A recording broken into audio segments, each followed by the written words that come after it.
Assalamualaikum warahmatullahi wabarakatuh. Semoga Bapak dan Ibu yang sedang mendengarkan atau membaca teks ini selalu berada dalam lindungan Tuhan Yang Maha Esa. Semoga setiap langkah kita diberi kesehatan, umur panjang, rezeki yang berkah, serta hati yang selalu tenang. Mari kita sama-sama berdoa. Semoga hari ini, esok, dan seterusnya, Bapak dan Ibu diberikan kesehatan yang lebih baik, dijauhkan dari segala penyakit, terutama penyakit yang sering diam-diam muncul tanpa kita sadari. Hari ini kita akan membahas sesuatu yang sangat penting, khususnya bagi para orang tua, para lansia, atau siapa saja yang sudah memasuki usia lebih matang. Topik kita adalah tentang gula darah dan bagaimana gula darah bisa naik diam-diam sehingga menyebabkan diabetes. Banyak sekali orang yang tidak sadar, terutama para orang tua, bahwa tubuh mereka sudah memberikan tanda-tanda peringatan. Namun karena gejala itu tampak sepele, seringkali diabaikan begitu saja. Padahal, kalau kita mau lebih peka, tanda-tanda itu sebenarnya adalah cara tubuh berkomunikasi. Tubuh kita tidak bisa berbicara dengan suara, tapi ia memberikan sinyal berupa rasa lelah, rasa haus, pandangan kabur, dan lain sebagainya. Nah, tanda-tanda inilah yang akan kita bahas secara panjang, detail dan jelas, agar Bapak dan Ibu bisa lebih waspada. Apa itu gula darah dan mengapa bisa naik? Sebelum kita masuk ke pembahasan gejala, mari kita pahami dulu apa itu gula darah. Gula darah adalah kadar glukosa yang ada di dalam darah kita. Glukosa ini berasal dari makanan yang kita makan setiap hari, terutama makanan yang mengandung karbohidrat seperti nasi, roti, mie, atau buah-buahan tertentu. Glukosa sangat penting karena menjadi sumber energi utama bagi tubuh. Namun glukosa tidak bisa bekerja sendirian. Ia butuh bantuan hormon yang bernama insulin yang diproduksi oleh pankreas. Insulin bertugas mengatur agar gula darah masuk ke dalam sel tubuh untuk digunakan sebagai energi. Ketika tubuh kita kekurangan insulin atau insulin tidak bekerja optimal, maka gula darah tidak bisa masuk ke dalam sel. Akibatnya kadar gula darah di dalam tubuh meningkat. Kondisi inilah yang disebut diabetes. Diabetes sendiri ada beberapa jenis, tetapi yang paling sering dialami oleh lansia adalah diabetes tipe 2. Pada kondisi ini, tubuh sebenarnya masih memproduksi insulin, tetapi insulin tidak bekerja optimal. Keadaan ini disebut resistensi insulin. Mengapa lansia sering tidak menyadari gejala awal? Ada alasan penting mengapa para lansia sering tidak sadar kalau mereka mengalami gejala diabetes. Pertama, karena gejalanya mirip dengan tanda-tanda penuaan biasa. Misalnya merasa cepat lelah, sering haus, atau pandangan kabur. Semua itu sering dianggap wajar karena faktor usia. Kedua, banyak lansia yang sudah terbiasa hidup dengan keluhan kecil sehari-hari. Mereka berpikir, ini cuma capek, atau ini hanya karena usia sudah tua. Padahal bisa jadi itu adalah tanda awal gula darah sedang naik. Oleh karena itu, penting sekali bagi kita semua, baik para lansia maupun keluarga, untuk mengenali 5 gejala diabetes yang sering diabaikan oleh lansia. Inilah 5 gejala diabetes yang sering diabaikan oleh lansia. Gejala pertama, sering merasa haus berlebihan. Salah satu tanda paling umum dari diabetes adalah rasa haus yang tidak biasa. Dalam istilah medis disebut polidipsia. Bapak dan Ibu mungkin pernah merasakan haus yang sangat setelah makan makanan asin atau setelah beraktivitas berat di bawah terik matahari. Itu wajar. Namun kalau rasa haus terus-menerus muncul, bahkan ketika tidak melakukan aktivitas berat, maka patut dicurigai. Mengapa hal ini bisa terjadi? Ketika gula darah tinggi, ginjal bekerja ekstra keras untuk menyaring kelebihan gula. Proses itu membuat tubuh kehilangan banyak cairan. Akibatnya, tubuh mengirim sinyal haus agar kita minum lebih banyak. Sayangnya banyak lansia yang menganggap rasa haus itu hal biasa. Mereka hanya menambah minum tanpa mencari tahu penyebabnya. Contoh kasus, Ada seorang kakek yang setiap malam selalu bangun berkali-kali hanya untuk minum air putih. Keluarga mengira kakek hanya sulit tidur. Setelah dicek, ternyata gula darah kakek mencapai tingkat yang sangat tinggi. Gejala kedua, buang air kecil terlalu sering. Gejala ini dalam dunia medis disebut poliuria. Kalau bapak dan ibu sering sekali bolak-balik ke kamar mandi, terutama di malam hari, jangan anggap itu hanya masalah usia atau prostat. Bisa jadi itu tanda gula darah sedang tinggi. Saat gula darah naik, tubuh berusaha membuang kelebihan gula lewat urin. Itulah sebabnya volume urin meningkat, dan kita jadi sering kencing. Banyak lansia yang tidak menyadari gejala ini. Mereka hanya merasa risih karena harus bangun tengah malam berulang kali. Padahal, kondisi itu bisa menjadi tanda penting adanya gangguan metabolisme. Apalagi kalau jumlah cairan yang keluar lebih banyak dari biasanya, itu harus segera diperiksakan. Gejala ketiga, pandangan sering kabur. Mata adalah organ yang sangat sensitif terhadap perubahan gula darah. Ketika gula darah naik, cairan di dalam lensa mata bisa berubah, menyebabkan lensa membengkak. Akibatnya penglihatan menjadi kabur. Banyak lansia yang berpikir bahwa pandangan kabur adalah hal wajar karena usia. Memang benar, faktor usia bisa menyebabkan katarak atau gangguan lain. Tapi kalau pandangan kabur datang tiba-tiba atau sering berubah-ubah, maka hal itu patut dicurigai sebagai gejala diabetes. Bahkan ada kasus di mana seseorang baru menyadari dirinya diabetes setelah memeriksa mata ke dokter. Dokter mata menemukan tanda-tanda retinopati diabetika, yaitu kerusakan pembuluh darah kecil di retina akibat gula darah tinggi. Gejala keempat, luka yang sulit sembuh. Ini adalah salah satu gejala klasik diabetes yang sering diabaikan.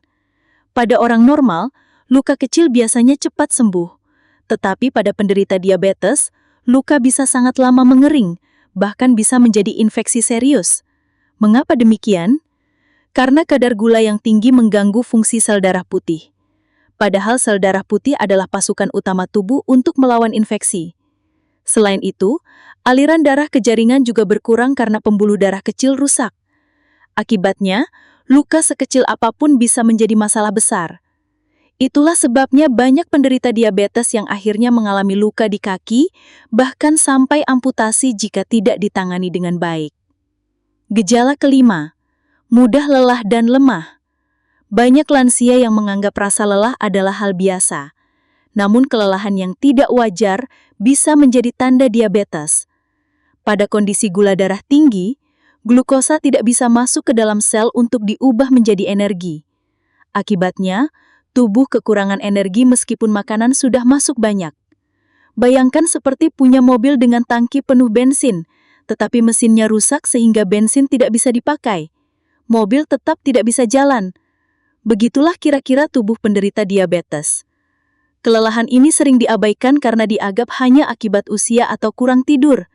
Padahal, bisa jadi tubuh sedang memberi sinyal bahaya. Bapak dan Ibu yang saya cintai, mari kita bicara tentang faktor resiko. Faktor resiko ini adalah hal-hal yang membuat seseorang lebih rentan terkena diabetes, khususnya diabetes tipe 2. Dengan mengetahui faktor resiko, kita bisa lebih berhati-hati, waspada, dan melakukan pencegahan sejak dini. Pertama, usia yang sudah lanjut. Seiring bertambahnya usia, tubuh kita mengalami banyak perubahan. Pankreas yang tadinya mampu memproduksi insulin dengan baik, mulai bekerja lebih lambat. Sel-sel tubuh juga menjadi kurang sensitif terhadap insulin. Kondisi inilah yang membuat para lansia lebih mudah mengalami resistensi insulin. Bayangkan tubuh kita seperti mesin. Semakin tua, mesin itu tentu tidak lagi sekuat saat masih baru. Walaupun masih bisa bekerja, tapi efisiensinya menurun. Hal yang sama terjadi pada tubuh kita. Oleh karena itu, usia lanjut merupakan salah satu faktor resiko utama. Namun bukan berarti usia pasti membawa penyakit. Dengan gaya hidup sehat, resiko tetap bisa ditekan. Kedua, pola makan tinggi gula dan karbohidrat sederhana. Kebiasaan makan sangat berpengaruh. Banyak orang Indonesia terbiasa mengkonsumsi nasi putih dalam jumlah besar, ditambah gorengan, kue manis, atau minuman bersoda. Semua itu membuat gula darah melonjak dengan cepat. Karbohidrat sederhana mudah sekali diubah menjadi glukosa. Jika dikonsumsi terus-menerus, tubuh kewalahan mengatur gula darah. Akhirnya, insulin bekerja terlalu keras dan lama-kelamaan fungsinya menurun. Ketiga, kurang gerak atau jarang olahraga. Tubuh manusia diciptakan untuk bergerak. Otot kita membutuhkan energi, dan energi itu berasal dari glukosa. Kalau kita rajin bergerak, glukosa digunakan oleh otot sehingga gula darah lebih terkontrol. Sebaliknya, bila kita jarang bergerak, glukosa menumpuk dalam darah. Inilah yang menyebabkan orang yang malas olahraga lebih beresiko terkena diabetes. Pada lansia, kadang muncul rasa malas atau keterbatasan fisik yang membuat aktivitas berkurang. Padahal, olahraga ringan seperti jalan kaki, senam peregangan, atau berkebun bisa sangat membantu. Keempat, berat badan berlebih atau obesitas. Lemak berlebih dalam tubuh, terutama lemak di perut, sangat berbahaya. Lemak ini bisa membuat sel tubuh menjadi kurang peka terhadap insulin. Akibatnya, insulin tidak mampu bekerja dengan baik untuk memasukkan gula ke dalam sel. Inilah yang disebut resistensi insulin. Semakin banyak lemak di tubuh, semakin sulit insulin bekerja. Kelima, riwayat keluarga dengan diabetes. Jika orang tua atau saudara kandung menderita diabetes, maka resiko untuk terkena penyakit ini lebih besar. Faktor genetik memang mempengaruhi. Namun bukan berarti kalau ada keturunan pasti terkena. Faktor gaya hidup tetap sangat menentukan. Keenam, tekanan darah tinggi dan kolesterol tinggi. Penyakit tidak datang sendirian. Tekanan darah tinggi dan kolesterol tinggi sering berjalan beriringan dengan diabetes. Ketiganya termasuk dalam sindrom metabolik. Jika seseorang sudah memiliki tekanan darah tinggi, maka resiko terkena diabetes meningkat. Berikut ini penjelasan tentang dampak bila diabetes tidak terdeteksi sejak dini. Diabetes bukan hanya soal gula darah yang tinggi. Bahayanya justru ada pada komplikasi yang ditimbulkan jika tidak terdeteksi dan tidak diobati sejak awal. Pertama, kerusakan ginjal atau gagal ginjal. Ginjal berfungsi sebagai penyaring darah. Jika gula darah tinggi terus-menerus, pembuluh darah kecil di ginjal rusak. Akibatnya, ginjal tidak bisa menyaring darah dengan baik. Lama-kelamaan, kondisi ini bisa menyebabkan gagal ginjal. Banyak pasien diabetes akhirnya harus menjalani cuci darah seumur hidup. Hal ini tentu sangat berat, baik secara fisik maupun biaya. Kedua, kerusakan syaraf atau neuropati. Gula darah tinggi bisa merusak syaraf, terutama di kaki dan tangan. Gejalanya berupa kesemutan, rasa kebas, atau nyeri terbakar. Pada kondisi yang lebih parah, penderita bisa kehilangan rasa sepenuhnya. Akibatnya, luka kecil tidak terasa dan bisa membesar tanpa disadari. Inilah yang sering menyebabkan kaki diabetik dan berujung amputasi. Ketiga, penyakit jantung dan stroke. Diabetes mempercepat kerusakan pembuluh darah. Gula yang tinggi membuat dinding pembuluh darah kaku dan sempit. Kondisi ini meningkatkan resiko serangan jantung dan stroke. Faktanya, banyak pasien diabetes meninggal bukan karena gula darahnya, tapi karena komplikasi jantung dan stroke. Keempat, gangguan penglihatan hingga kebutaan. Diabetes bisa merusak pembuluh darah di retina mata. Penyakit ini disebut retinopati diabetik. Jika tidak ditangani, penderita bisa mengalami kebutaan. Selain itu, diabetes juga meningkatkan resiko katarak dan glaukoma. Itulah sebabnya pemeriksaan mata sangat penting bagi penderita diabetes. Kelima, luka kronis di kaki. Seperti sudah dibahas, luka pada penderita diabetes sulit sembuh. Luka kecil bisa berkembang menjadi infeksi berat. Bila tidak diobati, jaringan bisa mati dan harus diamputasi. Semua dampak ini menurunkan kualitas hidup. Penderita jadi sulit bergerak, tergantung pada orang lain, dan kehilangan kemandirian. Kabar baiknya, diabetes bisa dicegah. Bahkan bagi mereka yang sudah terkena pun, gula darah tetap bisa dikendalikan sehingga komplikasi bisa dihindari.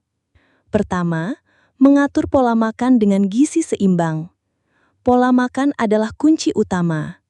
Bapak dan ibu bisa mulai dengan mengurangi nasi putih berlebihan dan menggantinya dengan nasi merah, ubi, atau kentang rebus. Kurangi makanan manis seperti kue, permen, dan minuman kemasan. Perbanyak sayuran hijau, buah segar, kacang-kacangan, dan ikan.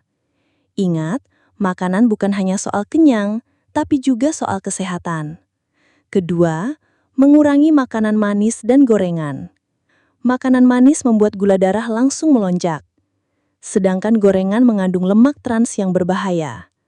Kombinasi keduanya sangat beresiko. Jika ingin ngemil, pilih buah segar atau kacang rebus. Ketiga, rajin bergerak atau olahraga ringan. Tidak perlu olahraga berat. Jalan kaki selama 30 menit setiap hari sudah sangat bermanfaat. Senam lansia, yoga ringan, atau sekedar berkebun bisa menjadi pilihan. Gerakan tubuh membantu otot menggunakan glukosa, sehingga gula darah lebih terkontrol. Keempat, menjaga berat badan tetap ideal. Berat badan berlebih membuat insulin sulit bekerja. Dengan menjaga berat badan ideal, sensitivitas insulin bisa membaik. Cara paling sederhana adalah mengatur porsi makan dan rutin bergerak. Tidak perlu diet ekstrim, cukup konsisten dengan pola makan sehat. Kelima, rutin memeriksa gula darah. Pemeriksaan gula darah penting dilakukan, minimal sekali dalam sebulan untuk lansia. Dengan begitu, kita bisa tahu kondisi tubuh sejak dini. Jika ada kenaikan, bisa langsung ditangani. Keenam, menjaga kesehatan mental. Stres juga bisa meningkatkan gula darah. Oleh karena itu, penting untuk menjaga hati tetap tenang. Banyak berdoa, bersyukur, dan menjaga hubungan baik dengan keluarga. Bapak dan Ibu yang saya cintai, mari kita bicara tentang faktor risiko. Faktor risiko ini adalah hal-hal yang membuat seseorang lebih rentan terkena diabetes, khususnya diabetes tipe 2. Dengan mengetahui faktor risiko, kita bisa lebih berhati-hati, waspada, dan melakukan pencegahan sejak dini.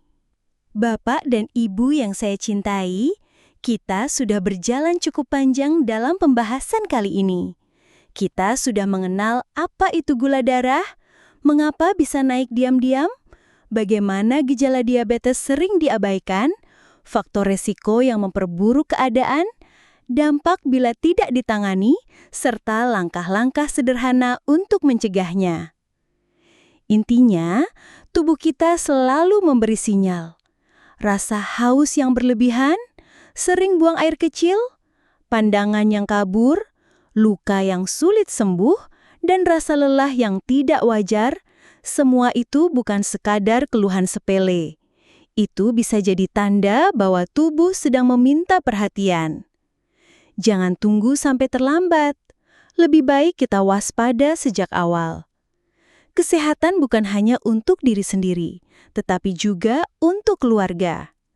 Anak-anak dan cucu-cucu kita ingin melihat kita tetap sehat, tetap tersenyum, tetap bercerita, dan tetap menjadi teladan. Ingatlah, menjaga kesehatan adalah ibadah. Dengan tubuh yang sehat, kita bisa beribadah lebih baik, bisa berbuat lebih banyak, dan bisa memberi kebahagiaan bagi orang lain. Mari kita akhiri dengan doa. Ya Allah, Tuhan yang Maha Pengasih, kami mohon berikanlah kesehatan kepada kami semua. Jagalah tubuh kami dari segala penyakit. Kuatkanlah hati kami agar tidak lalai, dan berikanlah umur panjang yang penuh berkah. Jadikanlah setiap langkah kami menuju kebaikan, dan jauhkanlah kami dari keburukan. Semoga kami selalu diberi kekuatan untuk menjaga amanah berupa tubuh dan jiwa ini. Amin. Sebelum kita benar-benar menutup, saya ingin mengajak Bapak dan Ibu sekalian. Jika merasa pembahasan ini bermanfaat, jangan lupa untuk tekan tombol suka agar lebih banyak orang bisa menjangkau informasi ini. Tulis komentar di bawah, ceritakan pengalaman Bapak dan Ibu, gejala apa yang pernah dirasakan, atau tips sehat apa yang sudah dijalani. Dengan berbagi, kita bisa saling menguatkan. Bagikan video ini kepada keluarga, sahabat, atau grup lansia di lingkungan Bapak dan Ibu. Bisa jadi informasi sederhana ini menyelamatkan orang yang kita cintai. Jangan lupa berlangganan channel Ruang Sehat Lansia dan aktifkan lonceng notifikasinya supaya Bapak dan Ibu tidak ketinggalan konten edukasi kesehatan berikutnya. Karena di sini, di Ruang Sehat Lansia, kita belajar bersama, saling mengingatkan, dan saling mendukung agar masa tua bukanlah masa sakit-sakitan, tetapi masa penuh berkah, kesehatan, dan kebahagiaan.